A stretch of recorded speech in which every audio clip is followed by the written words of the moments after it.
감사합니다.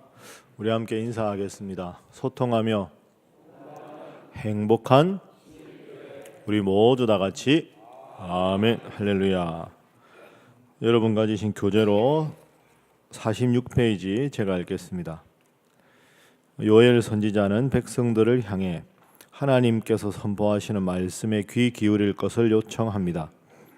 메뚜기 때 습격이 있을 것이며 그로 인해 온 땅이 황폐하게 됨으로 인해 울며 애곡하게 될 것이라 예언합니다.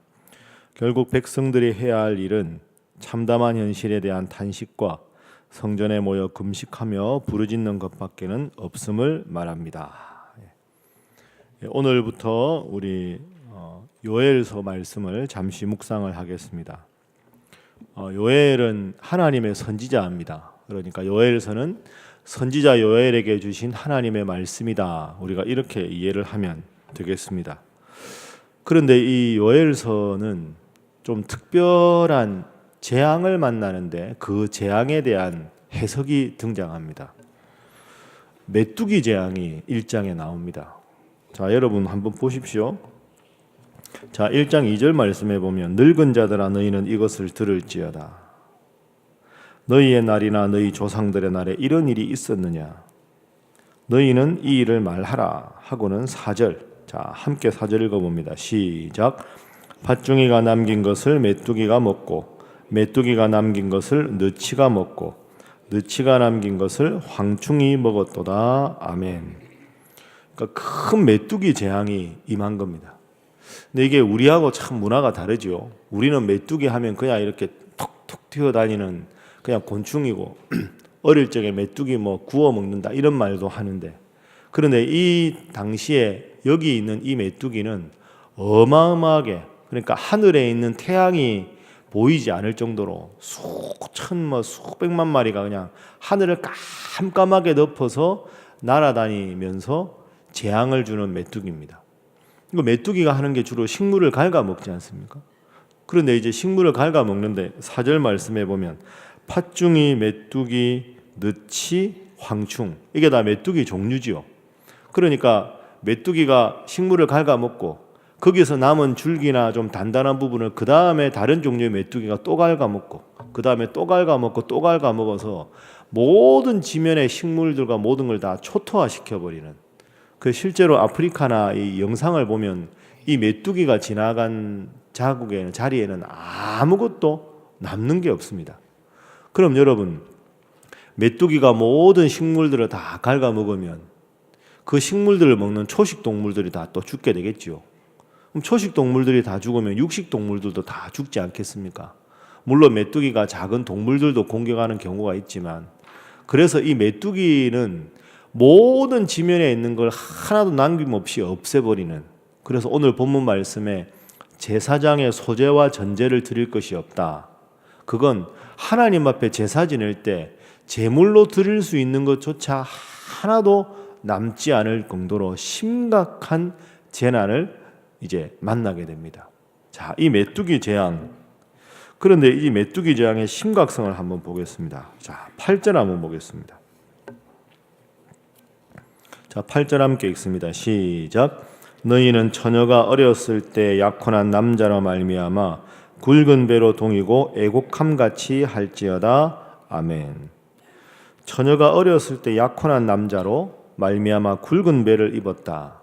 이건 이제 사랑하는 남녀가 결혼하기로 하고 약혼식을 해놓은 상태에서 남자가 갑자기 병고를 당해서 죽었다. 이런 상황을 한번 가정해 보라는 거죠. 그러면 그 여인 입장에서 얼마나 평생에 슬프겠습니까? 남자랑 정혼을 했는데 결혼해서 첫날 밤도 하루도 지내보지 못하고 평생 혼자 살아야 되는 그 여인의 아픔, 그 여인의 아픔에 비할 것이 바로 메뚜기 재앙 때문에 너희들이 당하는 큰 고통이다. 이렇게까지 심각하게 이야기를 하고 있습니다. 자, 그래서 첫 번째 기도 제목은 이렇게 기도하는 것이 필요합니다. 하나님, 모든 것을 하나님의 안목으로 바라보게 하여 주옵소서. 모든 일을 하나님의 안목으로. 메뚜기 재앙이 있었을 때 이스라엘 백성들 사이에서 반응이 두 가지였습니다. 첫 번째 반응은 많은 사람들이 이제 우리 민족은 끝났다. 하나님이 우리 민족을 치셔서 이렇게까지 심각한 재난을 겪었으니 우리 민족을 완전히 버리셨다고 끝까지 절망하는 쪽에 한 부류였고, 또 한 부류는 이걸 무얼 하나님의 심판이라고 말하느냐. 아니 메뚜기가 좀 많아질 수도 있고 태풍이 올 수도 있고 우박이 내릴 수도 있는 거지 아무것도 아니다. 이건 하나님하고 관계없이 자연재해다. 그러니까 이게 양극단이죠. 한쪽은 이제는 우리 민족은 완벽하게 희망 없는 절망이다. 끝났다. 이렇게 단식하는 부류. 한쪽 부류는 이건 하나님이 치는 거와 관계없이 자연재해니까 이거 가지고 하나님하고 연결시킬 것도 없다.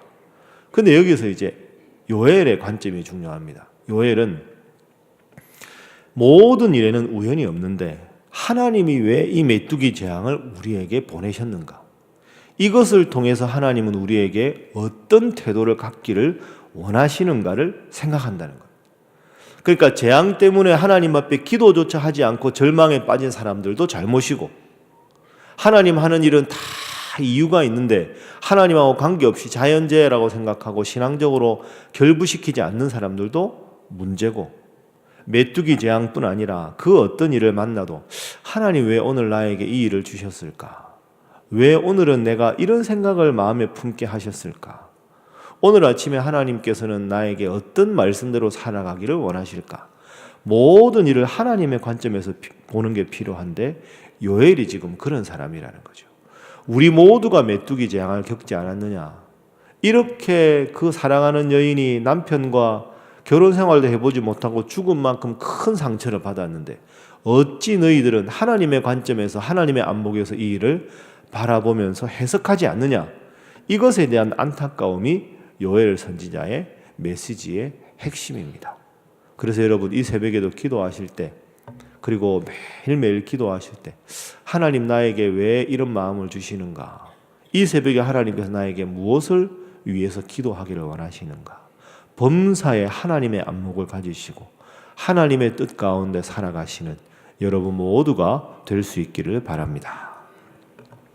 자, 두 번째입니다. 두 번째는 위기가 지금 닥친 거 아닙니까? 재난이. 위기를 기회로 만드는 것은 기도다 하는 것이 오늘 본문의 두 번째 교훈입니다. 위기를 기회로 만드는 것. 다른 말로 하면 나의 관점이 아니라 하나님의 관점에서 바라보고 살 수 있으려면 우리에게 가장 필요한 것이 기도다. 우리 13절 말씀 한번 보겠습니다. 자, 13절 함께 읽습니다. 시작. 제사장들아 너희는 굵은 배로 동이고 슬피 울지어다. 제단에 수종드는 자들아 너희는 울지어다.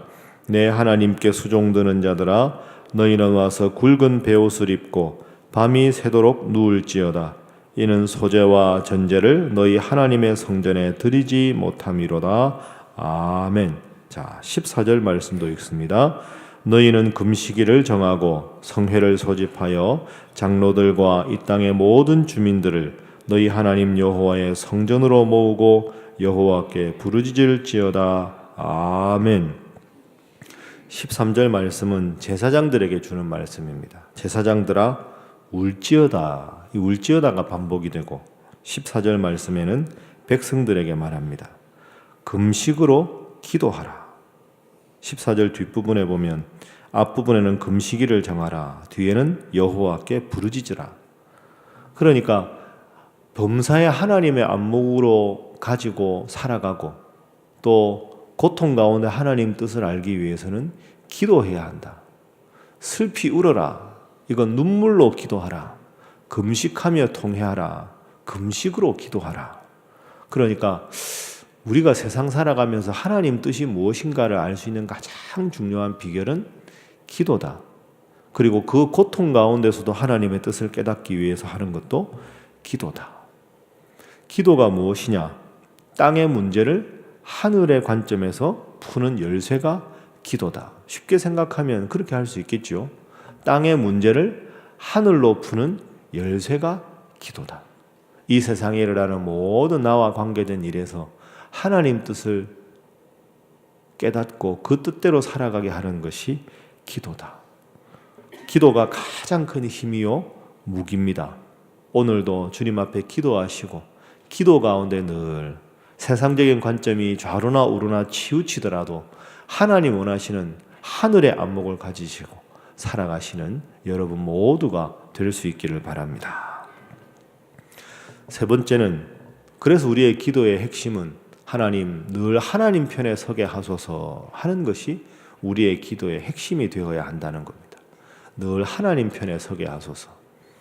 우리 주일날 신목사님께서 다 요엘서 설명하셨지만 이 요엘이라는 선지자의 이름의 뜻은 여호와는 하나님이시다, 이런 뜻입니다. 여호와는 하나님이시다. 하나님이라는 말은 영어로 가시지요. 다른 사람들은 바알이 하나님이다, 아세라가 하나님이다, 몰렉이 하나님이다. 다 틀렸다. 오직 세상의 유일한 참신은 여호와 하나님, 우리의 역사를 주관하시고 우리 이스라엘의 역사를 주관하시는 그분밖에 없다. 그런데 여러분, 참 이름이 중요하지요. 요엘은 그렇게 살았잖아요. 이것은 재난이라서 기도할 필요도 없다, 이것은 그냥 지나가는 것이라서 신앙과 관계없다가 아니라 메뚜기 재앙을 통한 하나님 뜻이 무엇인가, 이 일을 통해 하나님 나와 우리 백성에게 무엇을 원하시는가, 늘 하나님 원하시는 것을 물어서 정말로 이 세상에 참신이 이 역사를 주관하시는 분이 여호와 하나님밖에 없다는 것을 자신의 삶으로 증명하고 보인 분이 이 요엘 선지자입니다.